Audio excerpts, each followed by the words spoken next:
start moving our way back to the start line where we see our next pair of contenders.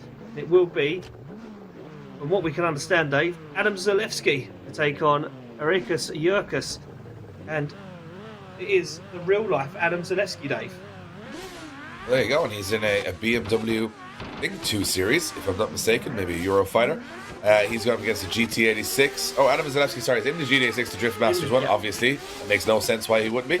And he goes up against Jurkus in the E92. Oh, a little bit of a drop off from Adam Zalewski, getting a little bit too wide in the chase, having to dive back in again. But oh, and a bit of a mistake. Adam Zalewski straightening up across the finish line. And I was just about to say, sort of an aggressive run, but a lot of mistakes. Watch this. Initiates in and gets a little bit too close, hits the front brake. Everything's looking good at this point. Washes wide for some reason, really wide.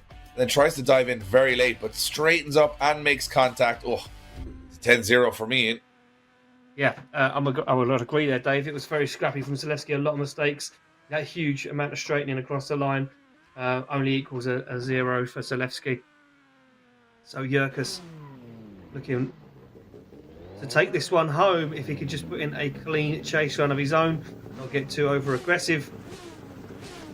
Zalewski's going to have to be, not much he can do from the lead position except lay down that perfect lead run, and now it's all in the hands of Jurkus. If he can get close, if he can get up on the door, he doesn't make any big errors, he's going through to the top 16 and taking down a real world legend. Yeah, he certainly is, a former Masters European champion itself. If he goes Zalewski hot off the gate, straight through, big initiation, and you can see Jurkus keeps with him. Nice initiation, stays onto the side.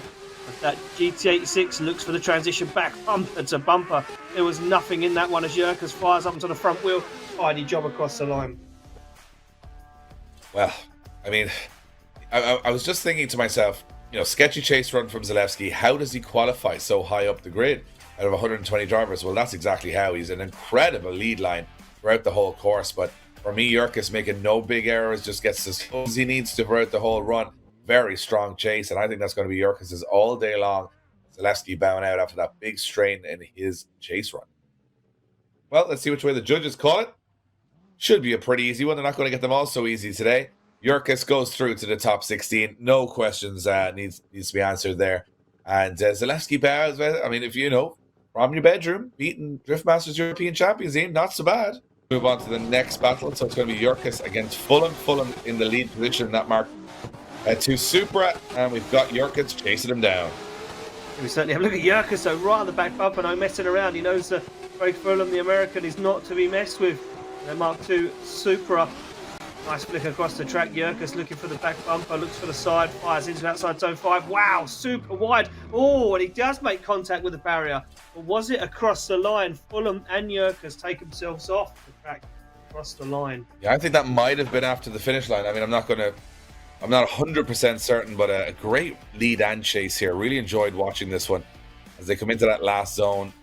Oh, just at the finish line, I think Fulham takes a little bit too much out of that barrier, but maybe it's not in the scoring zone, so you might have got away with it. Yeah, it'd be interesting to see how the judges look at that.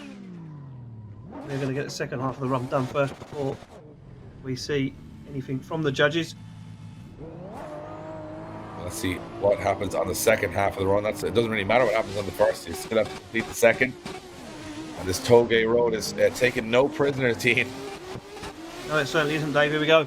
Jurkus to lead in Craig Fulham. Fulham onto the side. He goes down. Nice initiation, though, from Jurkus. Absolutely dialing on the angle as he fires down through that front clipping point. Now Fulham starts to make the move.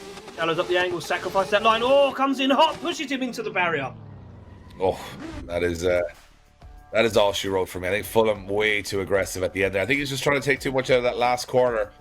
And not a lot of angle in the chase as well is one thing I noticed from Fulham there. Just unusually. Usually he's pretty on it, but as they come to this last corner, well, he just absolutely torpedoed the lead car into the barrier. Mario Kart stuff there, Ian. Just absolutely takes him out of it. So I think this has definitely got to be a little bit of an easier decision for the judges. I don't think we're going to see it one more time here. And I'm surprised that Craig Fulham losing his cool. Yeah, Craig. There you have it. Lost his cool. Yeah, Lithuania's Jurkus goes through to the top 8. Here we go, Jurkus to lead out Jakovic. in that S15. Jurkus been looking strong. It is going to be Belarus to take on Lithuania right now. Lights go on. That means these guys get across the line. Here we go, bumper to bumper on initiation, and look at this from Jakovic mirroring. Oh, the angle, but what happened there? Looked like a little bit of contact. Oh, and Jakovic goes for it once again. Jurkus stays rock steady out front. Well, the replay is going to be interesting on this one, Dave.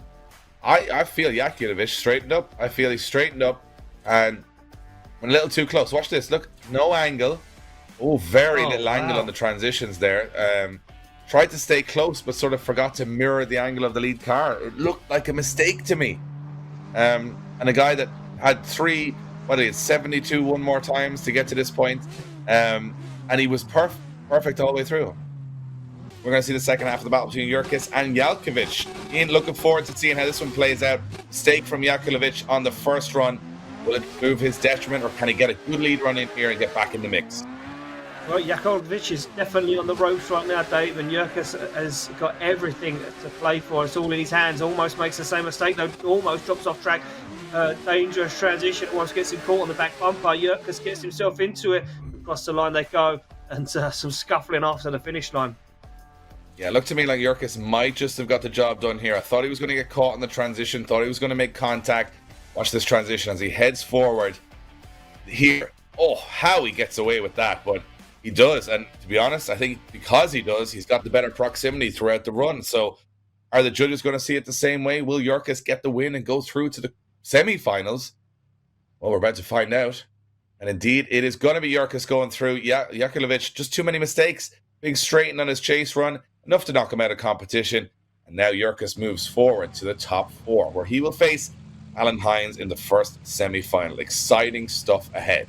Now looking for spot in the final. This guy's put in thousands, tens of thousands of hours. The real world and the sim world, honing his skills. But it all comes down to this. And I think Jurkus is the man that doesn't feel out of its depth here. He wants to take down Hines. Here we go. Yeah, I think he does want to take down Hines. You can taste the blood in the water right now as Jurkus gets onto the side rear bumper. The whole car is covered in Jurkus' BMW right now as Alan Hines does everything he can. Nice transition back, flirts with danger on that barrier, and Jurkus just gets left a tiny bit on that final outside zone. Really good stuff for both of these drivers. Incredible stuff. And I mean, Alan Hines, as I said, every lead run just seems to be the same run, which means he's very comfortable. But Jurkus doing a little bit of diving, maybe getting moments of brilliance, but I didn't see a dominant performance in the chase run there. I mean, we haven't seen what Hines has in the bag, but Jurkus, I think, did a good job. Was it a sensational job? Is he going back to the line thinking there's no way that can be beaten? I'm not so sure. Yeah, I'm not so sure either, Dave. We've seen Alan Hines do some incredible things before. Jurkus sits in that lead position. Alan Hines knows what he has to do. He has to stick it all over Jurkus' BMW. Lithuanian driver feeling the pressure right now from the young Irishman. Lights light up. Here we go. Jurkus leading Alan Hines out for a spot in the final. Awaits an incredible initiation from both guys. Absolutely pinpoint perfect. But Alan Hines left in the smoke a little bit there. Has to shortcut the track to try and gain some proximity back. It was lost. Jurkus hammers down, shows up the angle, and Hines just gets there at the last moment. Well, from my perspective, Hines, it's the length of proximity he's putting in there. He gets a moment that he backs off, that he gets in again. Is that an error? Is it as good as we thought he would be? Whew, I don't know. That's a tough one for the judges, Ian. I'm not too sure I'd like to be making a decision on this one.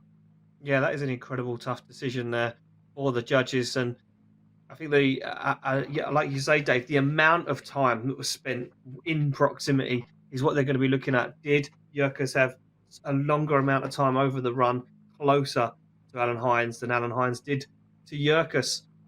Well, we're about to find out who will take it through to the final. Will it be Hines or will it be Jurkus? Well, we're going to have to wait and see what the judges say. And it's going to be Jurkus getting the win. Jurkus goes to the final. Now we move to the final. Jurkus, Pileski. I think Pileski goes in as the favorite. I think he's been showing magic. But Jurkus, every time we count him out, he wins. could just be his night. I think this is going to be a very close one. This is going to be incredibly close. Pileski, for me, has come out of nowhere in the last few battles, seems to have found his feet, found his confidence, and really dialed himself in on this circuit.